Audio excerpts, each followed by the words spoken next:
El Sistema Michoacano de Radio y Televisión y la Universidad Vasco de Quiroga presentan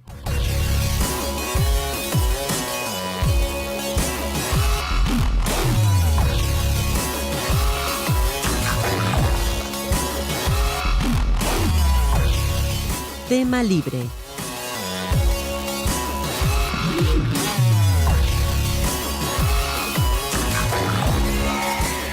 Qué gusto que nos acompañan en su programa Tema Libre, donde tocamos diferentes temas con un grupo nutrido de jóvenes universitarios, expertos reconocidos en el tema. Y bueno, el día de hoy vamos a tocar un tema muy importante que nos repercute a todos nosotros como sociedad, la salud visual. ¿Qué es? ¿Con qué se come? Los diferentes cuestionamientos que existen, preguntas, respuestas. Y bueno, para hablar un poco más acerca de esto, vamos con la siguiente entrevista, precisamente que habla de la diferencia entre la oftalmología y la optometría. Adelante. Es importante que la gente sepa que hay dos especialistas en el cuidado de la visión en el área de la medicina. Uno es el cirujano oftalmólogo y el otro es el licenciado en optometría. Oculista es un término que normalmente no se debe de usar, ¿sí? Se tiene la creencia de que un oculista es un oftalmólogo que no egresó, que no es titulado. Entonces la palabra correcta es cirujano oftalmólogo. Primeramente, lo recomendable sería cuando tenga un problema de salud visual que la persona acudiera con el licenciado en optometría. Ya el licenciado en optometría le va a hacer una serie de valoraciones y él, si considera que esa persona tiene un problema la cual debe ser atendida por un cirujano oftalmólogo, pues él lo va a derivar, lo va a mandar con un oftalmólogo para que le haga unas pruebas para que sepa, a qué se debe el problema que él tiene. Hay personas que tienen problemas, por ejemplo, de que se cansan para leer, que no ven bien de lejos y van directamente con el oftalmólogo. Entonces aquí lo ideal sería, pues, como les digo, primeramente acudir con el licenciado en optometría, porque esos son casos que el optometrista licenciado puede atender, ¿verdad? Ya si, por ejemplo, vemos que esa disminución de su agudeza visual se debe a otro problema más serio, que no se debe a falta de uso de anteojos o algún tratamiento de terapia visual, pues entonces el licenciado en optometría va a decirle, a aconsejarle a esa persona que su problema es de otro tipo que el cirujano oftalmólogo debe de tratar. Afortunadamente, hace poco se acaba de aprobar una ley del ejercicio profesional en el cual toda persona que quiera ejercer la optometría tiene que tener título y cédula profesional. Entonces es importante, aunque ya está esta ley, que la gente sepa que cuando se va a examinar, que cuando vaya a una óptica, a un consultorio, se cerciore quién lo va a examinar. Vuelvo a repetir, que tenga a la vista la persona, el profesionista, su título y su cédula profesional, para que sienta la certeza, pues, de que lo va a examinar de una manera correcta. ¿Qué puede pasar cuando una persona acude con un profesional que no es el adecuado? Principalmente, pues es importante que, por ejemplo, el profesionista que lo va a examinar detecte algún problema interno en sus ojos que puede estar causándole una mala visión y que no es recomendable en ese tipo de cosas, de problemas, adaptarle unos lentes, sino que está provocando un problema interno que puede ser más perjudicial con el tiempo. Entonces, un licenciado en optometría, un optometrista titulado, se da perfectamente cuenta cuando la disminución de la agudeza visual se debe a un problema patológico, a un problema visual. Entonces es importantísimo esa diferenciación para que si el problema es interno, alguna patología que se deba de tratar, el oftalmólogo la atienda a tiempo y no llegar a un extremo de que pueda causar ceguera.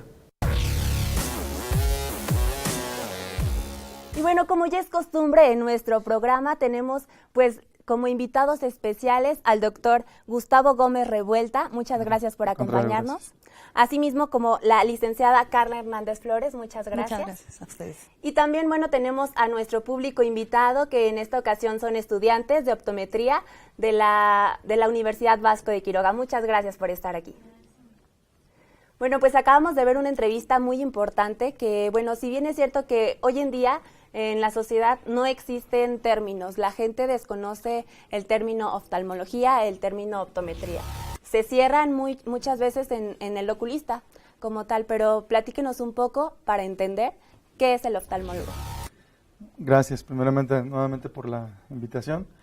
El médico oftalmólogo es como su nombre lo dice, un médico, es decir, primero tuvimos que haber cursado una carrera en medicina, una licenciatura como tal, y posteriormente hacer una especialidad que es la de cirujano oftalmólogo, ¿no? Entonces es un término que está adecuado para este tipo de profesionista.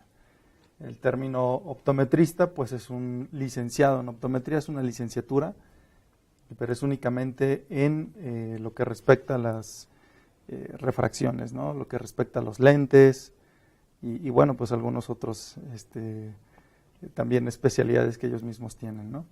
Pero no son médicos. Perdón. Muchas gracias. Licenciada, entonces, ¿el optometrista tiene menos jerarquía que el oftalmólogo? Yo creo que no, trabajamos en equipo y armoniosamente. Siempre nosotros como optometristas tenemos el compromiso de canalizar adecuadamente también a un paciente, y si es importante hacer la formación como es una licenciatura en optometría, porque hay muchos optometristas que se hacen de la noche a la mañana. Entonces, pues como dice el doctor, él es médico, él estudió primero medicina y después hizo la especialidad, que a su vez tampoco fue fácil.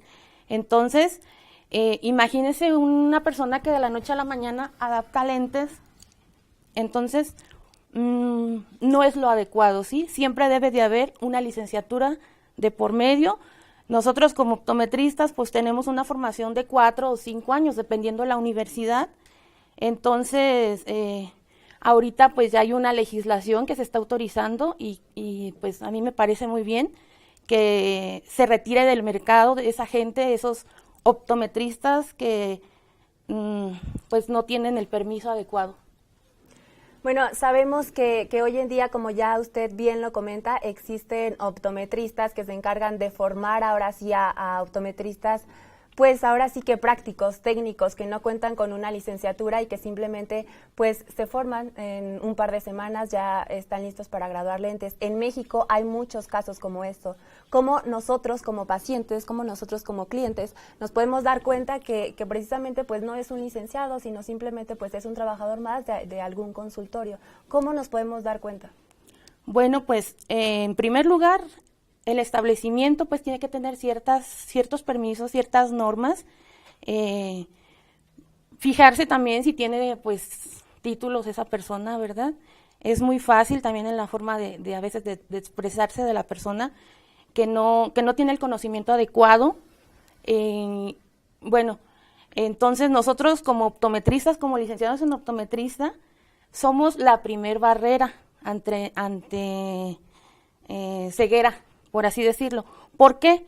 Porque nosotros como licenciados tenemos el compromiso de atender al paciente de la mejor manera, haciéndole un examen minuciosamente, tomándole la agudeza visual, y esas personas que se hacen de la noche a la mañana ni siquiera toman agudeza visual, simplemente ponen al paciente en un aparato, el aparato mide y es todo lo que hacen. Y un optometrista no, un licenciado en optometría le hace las valoraciones, como le digo, en equipo con un oftalmólogo. Tenemos, usamos unas herramientas especiales, lámparas, retinoscopio, incluso hasta oftalmoscopía tenemos autorización de hacer nosotros. Y nosotros tenemos el compromiso de canalizar al paciente cuando no mejora con una graduación y vemos que es necesario la valoración de nuestros compañeros oftalmólogos. Gracias. Doctor, entonces, ¿cuáles, bueno, ya hablando como tal de enfermedades, qué enfermedades le repercuten a un oftalmólogo y cuáles a un optometrista? Bueno, es que nuevamente la optometría forma parte de la oftalmología, no hay una división, o sea, optometría está integrado dentro de esta rama, ¿no? La oftalmología es una ciencia y la optometría como tal pertenece a esta misma rama, entonces no pudiera desadecuarse esa terminología, pues no sería válida porque la ocupamos, la utilizamos. El oftalmólogo también graduamos lentes, el oftalmólogo también adaptamos lentes, entonces no podemos dividirla, eso es muy importante, ¿no? Entonces nosotros como pacientes, nosotros como clientes, ¿cómo saber cuándo acudir a un oftalmólogo o cuándo acudir a un optometrista, que es una cuestión que mucha gente pues no lo conoce simplemente pues porque no tiene ese conocimiento? Entonces, ¿cómo saber cómo? Así es. Bueno, hace un momento preguntabas de cómo me cercioro si es el adecuado profesionista al que estoy acudiendo. Bueno, COFEPRIS se encarga de eso. Tú debes de tener como norma oficial, debes de tener tu título pegado en la pared, el de médico especialista, el de médico cirujano y partero en este caso, que es el que emite la Universidad Michoacana de San Nicolás, y bueno, pues ese es el término adecuado y debe estar a la vista, es como cualquier negocio, ¿no? Debes de tener tus permisos, como mencionaba la licenciada Carla, eso en primer término. ¿Y en qué momento acudo al oftalmólogo? Yo creo que las dos partes son válidas, ¿no? Ir al optometrista es que el optometrista sea consciente hasta qué o hasta dónde debe intervenir. Es decir, hasta dónde le corresponde a él si con unos lentes ese paciente Perdón que lo interrumpa, vamos a un corte. Sí. Yo sé que hay mucho de qué hablar, pero regresando del corte vamos a continuar hablando de este tema tan nutrido, tan importante para todos nosotros como público. Nosotros vamos a una pausa y regresamos. Esto es Tema Libre.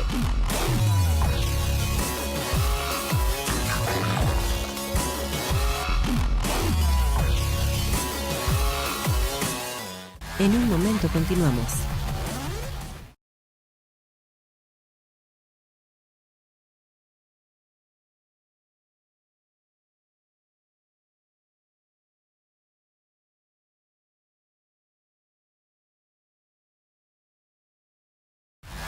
Regresamos. ¿Cuánto tiempo estás expuesto a las pantallas electrónicas? Como entre 8 o 10 horas. Casi todo el día porque estoy hablando con él, más que cuando estoy con mi novio. Y un poquito, como unas 4 horas, 5 horas. Como 1 hora. No, yo no soy muy cibernética, unas 3. Casi todo el día. Como 1 o 2. Unas 5 horas. Yo creo que como unas 3, 4. Como unas 5 horas. Nomás un instante en lo que va pasando la combi o el camión. No sé, como unas 2 horas, 3 a lo mejor. ¿En serio? Sí, es que sí trabajo. ¿En horas? Yo creo que como unas 12 horas. Yo creo que cuando mucho 1 hora diaria, cuando mucho. Bastante, porque son herramientas de trabajo. Pasan como unas 3 horas máximo. Y bien, ya estamos de regreso en tu programa Tema Libre, pero antes de pasar a lo siguiente, doctor, nos comentaba un poco acerca de cuándo acudir a un oftalmólogo, cuándo acudir a un optometrista. Continúa, por favor. Gracias. Pues yo creo que siempre que haya algún antecedente, sobre todo de alguna enfermedad en familia, crónica o degenerativa, pues si siento una disminución de la agudeza visual es válido, ¿no? Acudir a cualquiera de los dos profesionistas. Decía yo que el optometrista se encargará entonces, si es con él con el que acuden primero, de derivarlo oportunamente. Muy bien. Licenciada, ¿existe como tal un término, síndrome visual informativo? ¿Es correcto el término, el nombre? Bueno, esos son títulos que a veces uno le va dando, ¿sí? Pero el término correcto para mí es estrés visual, ¿sí? Y esto pues es algo relacionado porque siempre trabajamos horas excesivas de cerca y pues nuestros ojos están más diseñados para trabajar de lejos. Entonces el trabajar muchas horas de cerca, pues esto genera que un músculo que tenemos que hace el trabajo de la acomodación, cuando uno trabaja de cerca, el músculo se contrae. Entonces tantas horas tener ese músculo contraído, pues esto ocasiona lo que yo le llamo estrés visual. Doctor, ¿cuáles son los síntomas de este problema tan común hoy en día en nuestra sociedad? El cansancio visual. Bueno, pues es que se ha vuelto común por el uso quizá excesivo de computadoras, ¿no? De algunas tablas, porque finalmente, como bien mencionaba la licenciada, pues te genera un menor parpadeo, te genera pues mayor resequedad ocular Y si sumamos eso al estrés visual que ella está denominando, bien dicho, pues bueno, te va a generar, por supuesto, síntomas, ¿no? Síntomas que denominamos en la optometría síntomas astenópicos. Dolor de cabeza, lagrimeo, blefaroespasmos, abre y cierra demasiado los ojos. En fin, son varios síntomas que se presentan y que están relacionados directamente con el uso de estos. Gracias. Seguramente hay muchas preguntas en nuestro público que el día de hoy nos acompaña porque es un problema que nos repercute pues a todos nosotros como sociedad, como individuos. Vamos contigo, Mariana, ¿qué nos tienes por allá por el público? Muchas gracias, Arely. Yo me encuentro con Marcia Vallejo de la carrera de optometría. Ella nos tiene una pregunta para ustedes. Gracias. Bueno, pues se estipula que la gente nos estamos miopizando con el uso de computadoras, celulares, laptops. ¿Qué tanto el uso de nuestras gafas o nuestra corrección óptica puede disminuir esta miopización? Licenciada, por favor. Claro que sí. Excelente pregunta haces. Y pues, efectivamente, cuando uno acude al optometrista, lo primero que vamos a encontrar es que el paciente acepta negativo. Negativo es con lo que se corrige la miopía, ¿sí? Entonces, si yo le mando ese negativo o esa pequeña miopía a una persona normal, una persona hemétrope se le considera una persona normal, el paciente se va a hacer adictivo a ese negativo, a esa miopía. Y va a ver muy bien de lejos, pero de cerquita le va a ir generando más y más estrés visual, ¿sí? Por eso es muy importante ser licenciado en optometría, porque nosotros conocemos la anatomía, la fisiología ocular, con la que nosotros podemos corregir adecuadamente una ametropía, un defecto visual, y no le vamos a poner lo que el paciente en ese momento se sienta relajado, ¿sí? Sino lo necesario. Miopización, acaba de tocar este punto. Platíquenos un poco acerca de este término. Bueno, es que la palabra miopización quizá suena un poquito rara. El término adecuado para decir que puedo ver bien de cerca es denominado miopía de índice. Y es un proceso de acomodación el que lleva el cristalino. El cristalino es una lente biconvexa con la que nacemos, que está alojada en la parte media del globo ocular, que es la encargada de darle el enfoque a las cosas, a lo que leemos, a lo que tratamos de enfocar de lejos y de cerca. Entonces, siempre que veo la hora del reloj, o que puedo ver las letras de un texto, se denomina miopía de índice. Entonces, más que miopización. No se puede miopizar un paciente por el hecho de que siempre esté viendo de cerca. Aquí interviene mucho el factor de la edad. Mientras más joven se es, más ocupo la visión lejana. Mientras más grande soy, un adulto mayor, entonces ahora sí utilizo más la visión cercana. ¿Existen más dudas de nuestro público? Vamos contigo, Mariana, ¿qué más nos tienes? Gracias, Arely. Yo me encuentro con Juan Carlos Camargo de la carrera de optometría y él nos tiene una pregunta. Claro, es referente sobre el uso de instrumentos electrónicos, como son la computadora, los celulares y las televisiones que se están presentando a los niños a más temprana edad. ¿Esto cómo puede afectar al proceso de metropización? Licenciada, por favor, brevemente coméntenos su respuesta. Claro que sí. Volvemos a lo mismo, ¿sí? Día a día, todos esos aparatos electrónicos, el estar forzando nuestra vista de cerca, trabajar con luces artificiales no adecuadas, y eso aunado a que vas con un optometrista que no tiene la certificación y te va a miopizar, miopización, también puede ser que un mismo profesional te la puede estar ocasionando no adaptándote los lentes adecuados, ¿sí? Al usar esos artefactos, sí es importante usar lentes, ¿sí? Lentes especiales con una capa antirreflejante para que te proteja y te dé un poquito de mayor confort y relajación en el músculo. Bueno, seguramente hay pues mucha información que tocar, seguramente hay muchas preguntas en nuestro público, pero nosotros vamos a un corte y regresamos con más información. Esto es Tema Libre, el día de hoy, salud visual. Continuamos.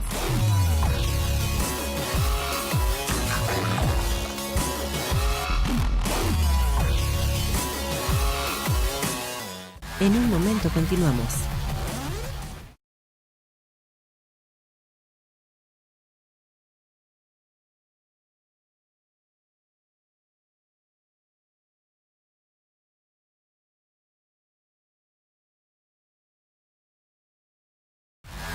Regresamos. ¿Qué repercusiones tiene estar expuesto tanto tiempo a pantallas? Pues en sí está comprobado que jamás te vas a quedar ciego por ver tantas veces todo el día televisión, pero genera lo que es la vista cansada y pues también eso es malo. Me imagino que mucho, pero a largo tiempo. Una disminución de la agudeza visual. Ceguera, cansancio. Más que nada, pues sí, la vista.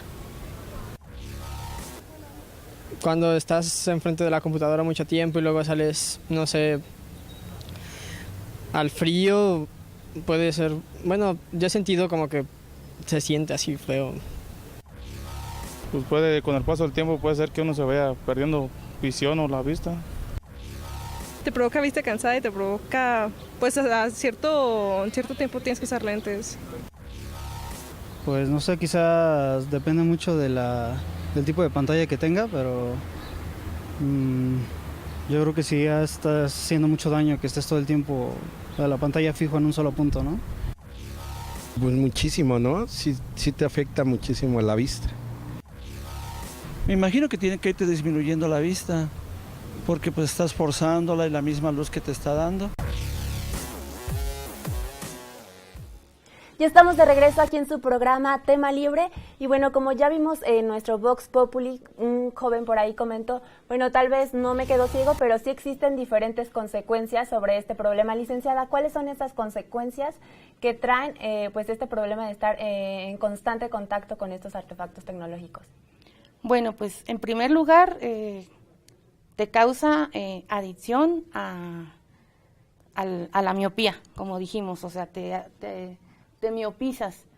En segundo lugar, te causa el no parpadear, resequedad ocular, y esto ocasiona que por no parpadear empieces a rascarte los ojos y de ahí, bueno, acarrea otros problemas como es la conjuntivitis. Entonces, pues lo ideal es, si usas artefactos de computadora, es después de cada media hora que estás entretenido viendo la computadora o tu celular, tienes que quedarte viendo un objeto lejano, parpadear varias veces y regresar tu visión nuevamente a tu celular o computadora o lo que estés haciendo de cerca para que tu acomodación esté trabajando un poquito, ejercitar un poquito esa cuestión. Y pues usar un lubricante, también esa sería una alternativa. Muchas gracias. Doctor, entonces para todo el público que nos está viendo, que seguramente no conoce estos términos, a lo mejor tan técnicos de pues todo esto relacionado a este tema, ¿cómo debemos cuidarnos nosotros? Y específicamente, ¿es necesario usar lentes? Es necesario usar lentes siempre que lo requiera el paciente. Es complicado saber como niño si estoy viendo bien o no estoy viendo bien. Es decir, ahora, hoy en día toman en algunas campañas de visión, van a las escuelas y hacen alguna prueba visual. Eso es excelente, porque muchos niños pasan la pubertad incluso y no se dan cuenta que no ven bien, ¿no? Yo creo que siempre que requieras lentes y no los uses, pues está mal, y viceversa, ¿no? Si los estás usando por usar con una no adecuada graduación, pues también está inadecuado, ¿no? Está mal. ¿Y qué medidas debemos de tomar para protegernos, para cuidarnos? Siempre que estamos frente a una pantalla, mencionaba la licenciada, pues usar un lente adecuado, con un antirreflejante adecuado, una lubricación adecuada, y para eso es donde entra la importancia del oftalmólogo, ¿no? ¿Qué tantas horas, después de 2 horas de uso continuo en cualquier pantalla o computadora, pues hay resequedad ocular. Todo mundo padecemos resequedad ocular. Bueno, a todas las personas que nos están viendo, pues tomen lápiz y papel para anotar pues estos tips que nos acaban de dar. Y bueno, Mariana, seguramente hay muchas dudas, muchos comentarios acerca de bueno, nuestros estudiantes que nos acompañan el día de hoy. ¿Qué más nos tienes? Claro que sí, Areli. Me encuentro con Mayra Razo del cuarto semestre de la carrera de optometría y ella nos tiene una pregunta para ustedes. Bueno, yo más que nada también es pregunta y duda a la vez, porque el doctor comentaba hace un momento que ambos pueden graduar, o sea, pueden adaptar lentes, ya sea lentillas o lentes de contacto, me imagino. Entonces mi duda sería que ¿quién es el que gradúa mejor, si el optometrista o el oftalmólogo? Bueno, pues ahí está, doctor, una pregunta que va para usted. Yo creo que los dos gradúan bien, ¿no? Yo creo que un profesionista bien preparado está adecuadamente capacitado para hacer su trabajo correctamente. No puedo decir que uno u otro lo hace mal, ¿no? Los dos bien preparados, como cualquier profesión, deberá ser adecuado. Bueno, yo voy a hacer aquí un hincapié. Sí, los dos tenemos la facultad para adaptar los lentes, nada más que aquí el médico oftalmólogo, como él opera, él se dedica de lleno a las patologías, entonces él nos cede esa labor a nosotros como optometristas, ¿sí? Pero en sí trabajamos en equipo y los dos tenemos la misma capacidad para hacer lo que viene siendo un examen de la vista minucioso. Perfecto. Mariana, hay otra pregunta por allá. Claro que sí, Areli. Me encuentro con Ana Karen Suárez, de segundo semestre de optometría, y ella nos tiene otra pregunta. ¿Cuál es el problema refractivo que más padecen los jóvenes michoacanos en la actualidad? Adelante, licenciada. Muy buena pregunta. Nosotros trabajamos en un hospital, en el Hospital Civil, es un hospital de gobierno, y pues ahí nos llegan, ahora sí como dicen, un caldo de surtido tremendo, pero pues todo va con respecto a la edad, ¿sí? En jóvenes, pues siempre vamos a encontrar un poco de miopía y astigmatismo. El astigmatismo pues es una distorsión porque muchas personas se tallan los ojos. También ya a veces ya vienen de genética, de que lo heredaron el astigmatismo y la miopía. En niños pues vas a encontrar hipermetropía, ¿sí? Que le falta maduración al globo ocular. Y en personas adultas lo que le llaman vista cansada o presbicie. Pero pues en sí aquí los michoacanos no hay un defecto que te pueda decir así en concreto. Lo que sí, distorsión por tallarse los ojos, sí es un poquito más, aumenta más. Muy bien, muchas gracias. Y bueno, pues la gente sale a correr todos los días, a hacer un poco de ejercicio, trotar, no sé, algo de cardio, no sé, cualquier ejercicio que nos pueda servir a nosotros como personas, como seres humanos. Usted como oftalmólogo, ¿existen ejercicios para poder activar la vista, para poder ejercitarla y prevenir toda esta serie de cosas? Bueno, sí, en realidad el leer con suficiente luz, leer de día y descansar lo suficiente, de 7 a 8 horas es lo indicado para poder tener una adecuada salud física y mental, ¿no? Es lo correcto. Muy bien, bueno, pues nosotros vamos a una pausa y regresamos. Esto es Tema Libre.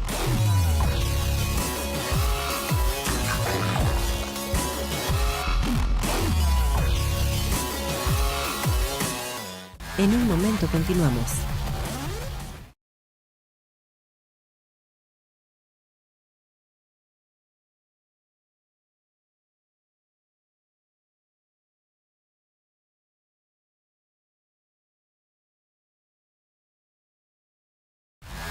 Regresamos. Por ejemplo, el uso de la computadora, que es una actividad diaria ya docentemente a cualquier nivel, nos provoca un déficit de lágrima, por así decirlo. Nos pasamos mucho tiempo frente a un monitor y al uno fijar la vista en un punto, cualquiera que sea, deja de parpadear, parpadea con menos frecuencia. Y esto hace que el párpado no lubrique correctamente el globo ocular y te va a crear un déficit lagrimal. Por consecuencia, una irritación ocular, una fatiga, que es por lo que generalmente se queja ya la persona un poco más adulta, y comezón, enrojecimiento, alguna otra cosa. Lo que está recomendado para esto, porque nadie va a dejar de hacer sus actividades, ni de ver su celular, es que estés por no un periodo mayor a 30 minutos haciendo tu trabajo en la computadora o en el equipo electrónico y que levantes la vista a otro punto lejano buscando un enfoque mayor sobre unos 15 segundos. Es lo que está establecido para que no haya ni un exceso de acomodación, que es un problema ya interno del ojo, y que ese déficit lagrimal te afecte lo menos posible. Con esto no quiere decir que vas a evitar el problema, pero quizás prolongamos el tiempo de trabajo sin una afectación más seria. Antiguamente la pantalla se hacía con generalmente la cantidad que desprendía de rayos ultravioleta era mucho mayor y sin ninguna protección. Al llegar ahorita los LED también desprenden rayos ultravioleta, pero por toda la tecnología que han usado en el LED de forma individual y en la misma pantalla, la afectación es mínima. Lo más importante aquí para evitar este tipo de problemas es la acomodación. Dentro del ojo hay una estructura que se llama cristalino. Y el cristalino, te lo voy a explicar de una forma que lo puedas entender muy bien, es como el zoom de una cámara. Es lo que nos hace ver de lejos y de cerca, ¿sí? Lógicamente el cristalino hace esto para enfocar de lejos y de cerca. Cuando estás mucho tiempo de cerca, exige un esfuerzo mayor al cristalino y esto va a crear un problema de acomodación, de fatiga acomodativa.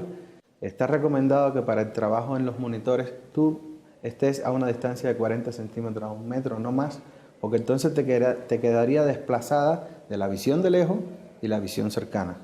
Bueno, el celular es uno de los problemas que el paciente menos se da cuenta que está incurriendo. ¿Por qué? Porque piensa que nada más escribe un mensaje o ve un texto o revisa Facebook. El problema es que eso lo hace 40 veces en el día y cuando sumamos los minutos volvemos a lo mismo del monitor. Son 3 y 4 horas escribiendo o leyendo en el celular y las consecuencias son las mismas. Es una pantalla que también desprende rayos ultravioleta y te va a crear una fatiga visual con poco parpadeo y otras consecuencias de acomodación. Doctor, pues bueno, como ya pues vimos en la entrevista, si nos encontramos en constante comunicación, en constante contacto con los diferentes dispositivos, mencionaban ahí que es necesario la lubricación ocular. ¿Esta lubricación debe ser natural, artificial? ¿Qué tipo de gotas? ¿A qué se refiere? Bueno, hay muchos tipos de gotas. Te quiero mencionar que no únicamente disminuimos el parpadeo, sino que hay una enfermedad que es crónica y es degenerativa, que es el ojo seco. Te mencionaba yo hace un momento que todo mundo padecemos resequedad ocular en menor o en mayor proporción. El término ojo seco significa que la lágrima que estoy produciendo, que sí la produzco, es de insuficiente calidad, no cantidad, sino la calidad. Y el tipo de ojo seco más frecuente es el evaporativo. Entonces, cualquier fuente luminosa, llámese computadora o televisor, pues además de disminuir el parpadeo por el foco de atención en el que estoy, hago que la película lagrimal se evapore mucho más rápido, ¿no? ¿Qué tipo de lágrima artificial? El único indicado, ahí sí, es el oftalmólogo, porque debe determinar primero qué tipo de ojo seco es el que tienes.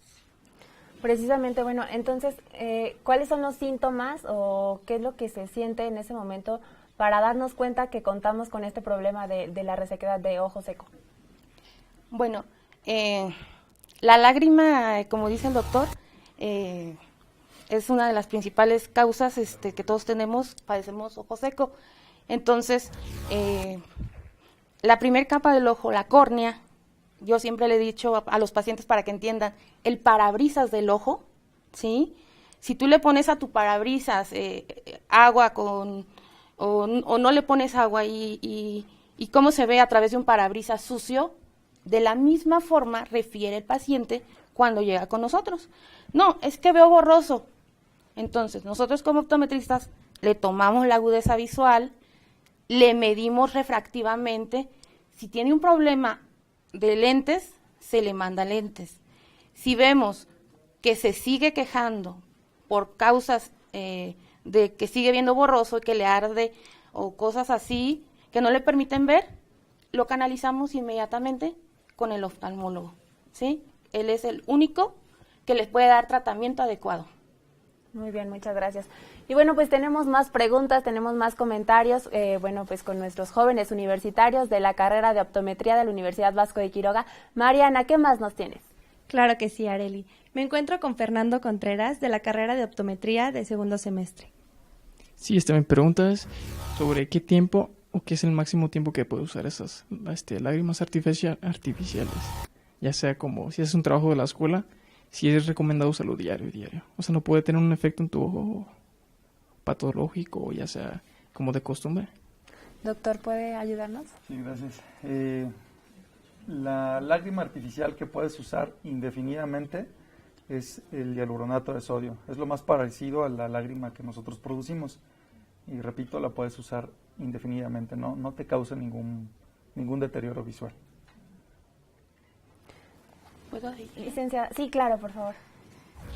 Ahorita que hiciste esa pregunta es muy buena porque por lo general nosotros acudimos a la farmacia y las gotas que ves en la entrada de la farmacia dice para ojo rojo, ¿sí? Y nosotros por facilidad y rapidez lo agarramos, ¿no? Y esas gotas lo que van a ocasionar es que te van a ocasionar peor resequedad ocular, ¿sí? Te van a blanquear el ojo en el momento, pero después vas a tener mayores problemas, ¿sí? Por eso una de las principales recomendaciones que yo siempre les digo a los pacientes, no automedicarse, ¿sí? Siempre acudir con un especialista. Ahí está la importancia de no autorrecetarnos, sino siempre y cuando pues seguir los consejos de un médico profesional. Y bueno, Mariana, tenemos otra pregunta, adelante. Claro que sí. Me encuentro con Roberto Pérez de segundo semestre de la carrera de optometría y él nos tiene la pregunta.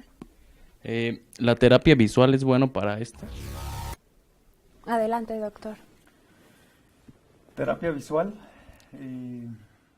me gustaría un poquito más concreto, ¿no? La terapia visual, es decir, es que es un término muy amplio para determinar. ¿O en qué nos podría ayudar la terapia visual con este problema? ¿El de ojo seco? Sí, el de ojo seco. Bueno, es que la terapia visual para el ojo seco consiste en la hidratación ocular, ¿no? Lo que mencionaba, no hay ningún ejercicio ni ninguna forma de leer o ejercitar el cristalino o hacerlo para que no haya resequedad ocular. Si se tiene ojo seco, mencionaba yo hace un momento, es una enfermedad crónica y degenerativa. Depende en el momento en el que esté atendiéndose el paciente para que esto no se prolongue, ¿no? Muy bien, bueno, pues entonces comentábamos un poco acerca del término terapia visual, licenciada, pues un término que seguramente pues no muchos conocemos. Háblenos un poco más acerca de este término en particular. Sí, ese término de terapia visual es algo más enfocado a nosotros como licenciados en optometría. Nosotros, una de las cosas que hacemos es la rehabilitación, ¿sí? La rehabilitación se hace de diferentes formas. Primero, bueno, si es quirúrgico, obviamente lo va a hacer el oftalmólogo. Una vez que el oftalmólogo hace lo quirúrgico y aún así no mejora el paciente, no lo canaliza a nosotros.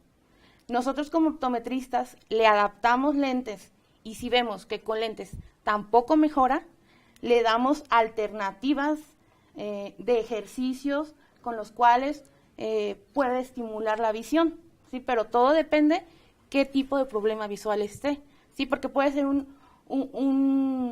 niño o un joven que anatómicamente su ojo está normal, pero es un ojo flojo. Entonces es donde entramos nosotros como rehabilitadores o dentro de las ramas de la optometría o especialidades está especialista en terapia visual, ¿sí? Entonces ellos o los que se dedican a eso le van a hacer ejercicios guiados y avalados también por ¿cómo se llama? Una especialización. Ahí está la información. Bueno, nosotros continuamos con más, pero antes vamos a un corte, a una pausa. Esto es Tema Libre.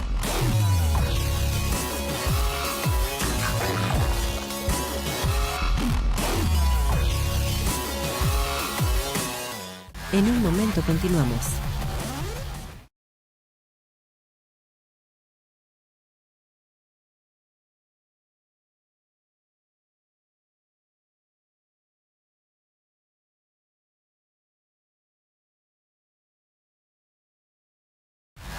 Regresamos. ¿Cuánto tiempo es el máximo recomendado para estar expuesto a pantallas? Creo que era cada 45 a hora y media, más o menos. 2 horas. Pues yo digo que no más de media hora. Hay un mínimo 1 hora para seguir, ¿no?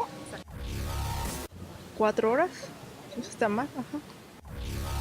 Definitivamente como a la hora y media, porque yo sí no aguanto. Pues lo normal, como se dice, son 8 horas. Mi computadora cada hora me deja descansar. Puede ser unas 3, 5 horas, no sé, o más. Pues es que de repente un instante, sería como 3, 4 minutillos. Quizá 1 hora. Por 1 hora de estarlo usando, una media hora de descanso mínimo, ¿no? Me imagino que cada 45 minutos. Me parece que lo recomendable es, si no un tiempo equitativo, un poquito mayor al que se usa. 1 hora, 2 horas, 3 horas, 20 minutos de descanso. ¿Cuál es la hora correcta? ¿Cuál es el tiempo adecuado para estar frente a una computadora, a una pantalla? Bueno, mira, no hay un estándar para eso, realmente no. Es una recomendación, como mencionaban en la entrevista, es 30 minutos y quizás hacer alguna otra actividad y volver a regresar.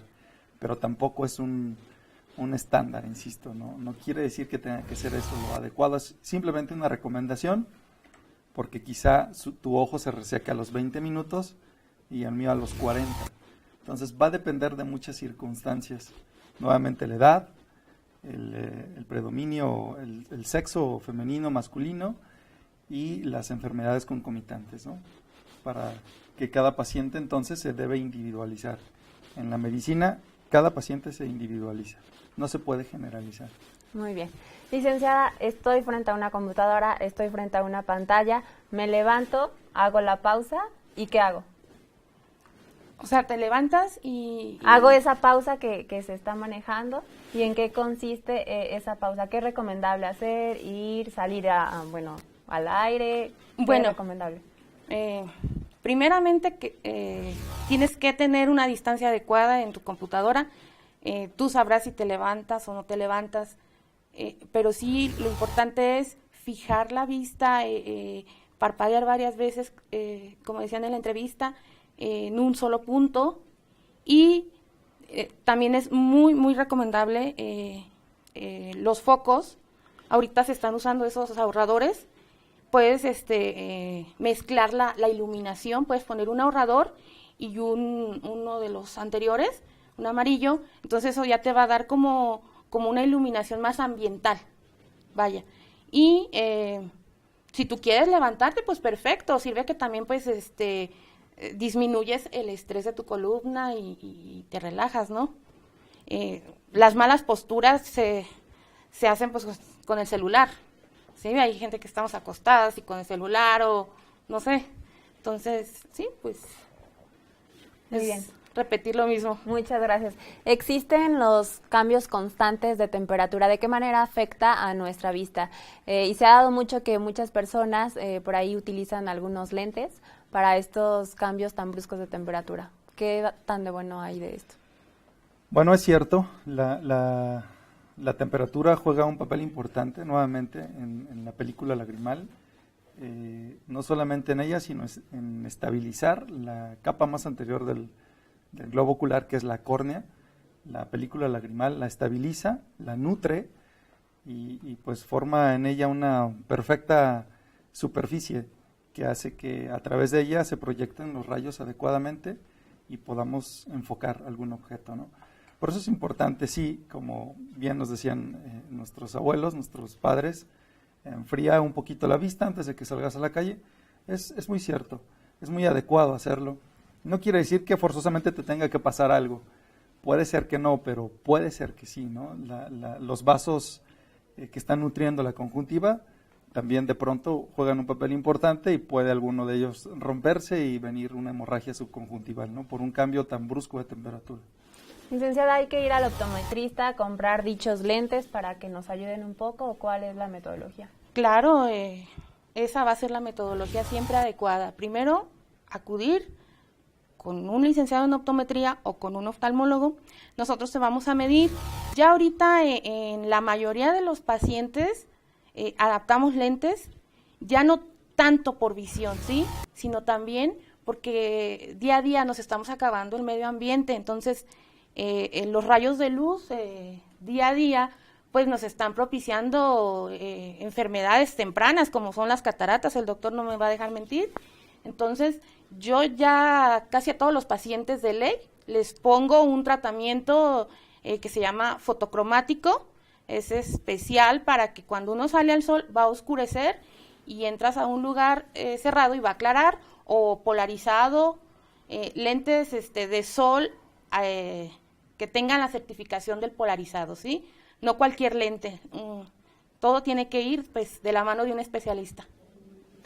Doctor, bueno, las personas generalmente no acuden a un médico general hasta que tienen algún síntoma de algún malestar. Por lo tanto, no acuden a un optometrista, a un oftalmólogo de manera pues frecuente o de cierta fecha, de cierta, pues ahora sí, en determinado tiempo. ¿Cada cuándo es recomendable? Sí es recomendable irse a checar, no hasta que me hagan un examen, cuando me doy cuenta que no veo bien, ¿qué? Por supuesto, lo recomendable es que te revises una vez por año, por lo menos.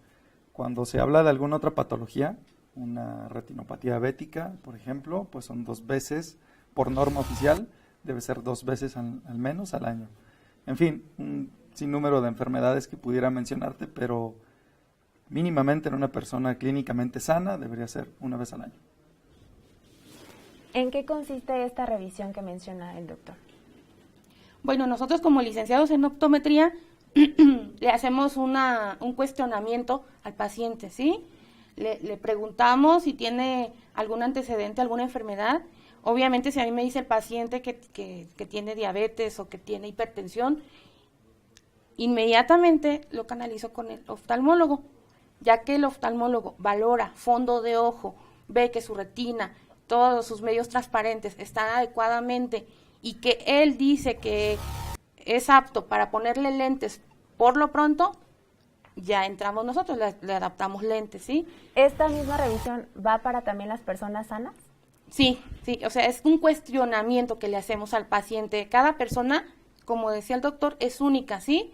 Entonces, se les hace a lo mejor las mismas preguntas, pero cada persona va a tener diferente forma de decirnos. Los niños que, bueno, pues generalmente ellos mismos pues sienten esta serie de cosas, esta serie de malestares, pero ¿cuándo es recomendable llevarlos con un especialista como ustedes?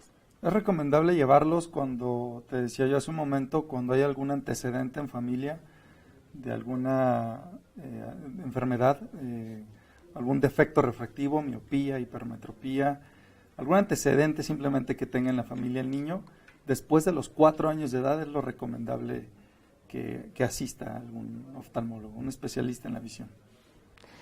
Bueno, pues ha llegado el momento de despedirnos. Seguramente pues se quedan muchas dudas, muchos comentarios. Sin embargo, pues se ha terminado nuestro tiempo. El día de hoy pues estuvimos acompañadas de 2 personas muy importantes. Le agradezco, licenciada, por estar con nosotros. Le agradezco mucho, doctor, por estar con nosotros. Mi nombre es Arely Villicaña. También agradezco a las personas, a los estudiantes de optometría que estuvieron acompañándonos el día de hoy. Hasta la próxima.